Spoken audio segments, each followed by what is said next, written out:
Chapter 17, The Stormy Rescue. I had no intention of going to sleep when I lay down on the bed. I did not think I would ever be able to sleep again, but that is what I did. I fell right asleep and did not even move until 4 hours later when I awoke. It was 1 o'clock in the morning. The storm was in full force, or perhaps it was a second storm, but the house was quiet. I got up and went out into the hall.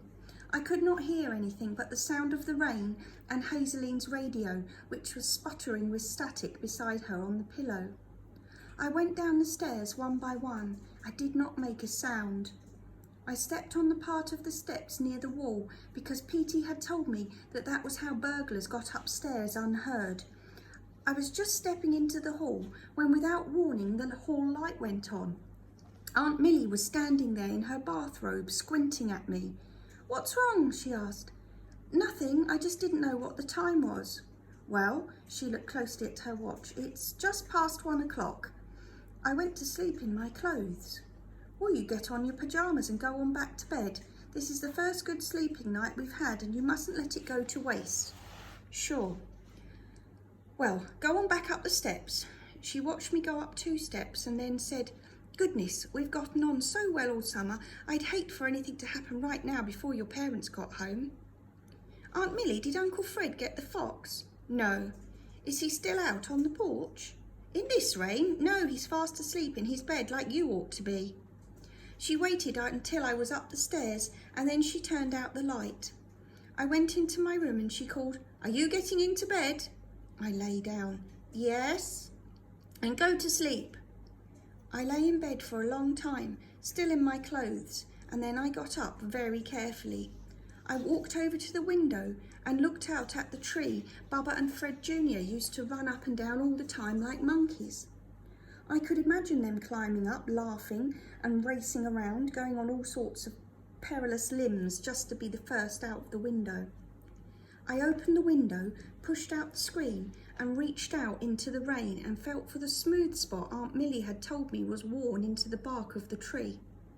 I took off my shoes and knelt on the windowsill. There was an enormous flash of lightning that turned the whole world white for a moment, and then I climbed out onto the nearest branch and circled the trunk around with my arms. I thought that I could never get 1 step further. I thought that I could never even move one muscle or I would fall. I thought that in the morning when Aunt Millie came up to say why wasn't I at breakfast, she would find me here pressed into the tree, still frozen with fear. The rain was hard and slanting directly into my face. Finally, I got up just enough courage to turn my face out of the rain. Then the lightning flashed again and I saw the ground about 1,000,000 miles below. I held the tree so tightly the bark was cutting into my cheek. I don't know how long I stayed that way. If I had tried to look at my watch, just that little movement would have thrown me off balance. After a while though, I began to sort of slip down the tree. I never let go of the main trunk for a second. I just moved my arms downward in very small movements. Then slowly, when I was practically kneeling on the first limb, I let my foot reach down for the next one. If there were smooth spots on those branches, my feet never found them. They only touched one rough limb after another. Slowly, I kept inching down the tree, feeling my way, never looking down at the ground, until finally my foot reached out for another limb and felt the cold, wet grass. It shocked me for a moment, and then I jumped down, landing on my hands and knees. I got up and ran to the rabbit hutch. The baby fox was huddled in the corner of the pen where there was some shelter from the rain. The lightning flashed and I saw him watching me. "I'm going to get you out," I said.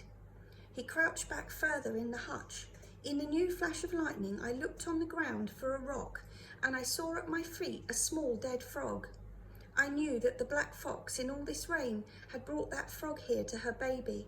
She was right now watching me somewhere. There were bricks stacked in a neat pile under the hutch, and I took one and began to bang it against the lock. I was prepared to do this all night if necessary, but the lock was an old one and it broke open right away. The noise had scared the baby fox and he was now making a whimpering sound. I unhooked the broken lock, opened the cage and stepped back against the tree. The baby fox did not move for a moment. I could barely see him, a small dark ball in the back of the cage.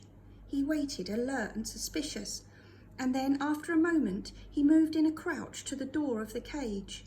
He cried sharply. From the bushes there was an answering bark. He crouched lower. The lightning flashed again, and in that second he jumped and ran in the direction of the bushes.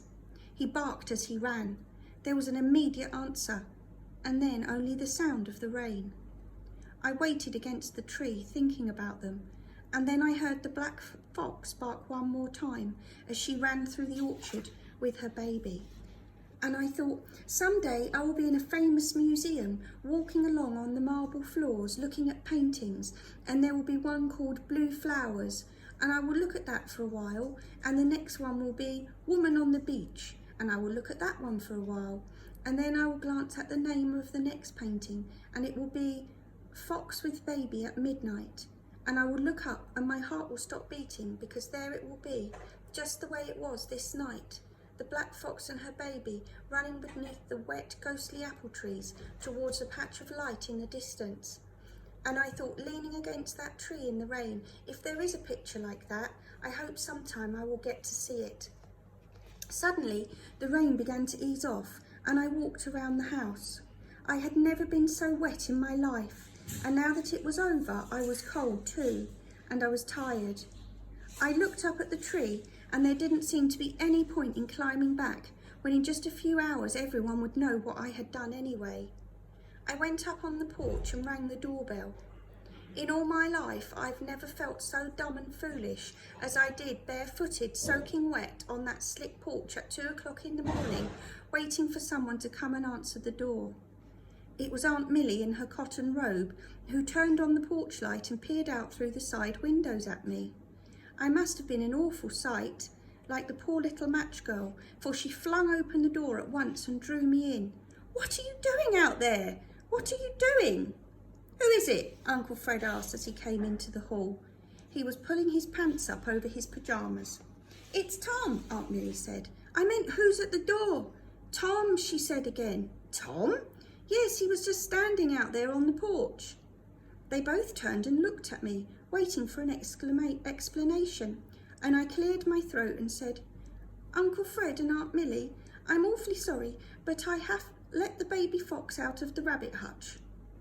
I sounded very stiff and awkward, and I thought the voice was a terrible thing to have to depend on, because I really did not want them to know that I was sorry, and I didn't sound it in the least bit. I knew how much Uncle Fred had looked forward to the hunt, and how important getting rid of the fox was to Aunt Millie, and I hated for them to be disappointed now. There was a moment of silence. Then Aunt Millie said, "Why, that's perfectly all right, isn't it, Fred? Don't you think another thing about that? You just come on to bed. You're going to get pneumonia standing there in the puddle." She started for the linen closet. "I'll get you some towels." Uncle Fred and I were left in the hall alone, and I looked up at him, and he looked like an enormous blue-eyed Indian. "I'm sorry," I said again. He looked at me, and I knew he was seeing through all the very casual questions I had been asking all summer about foxes, and seeing through the long days I had spent in the woods.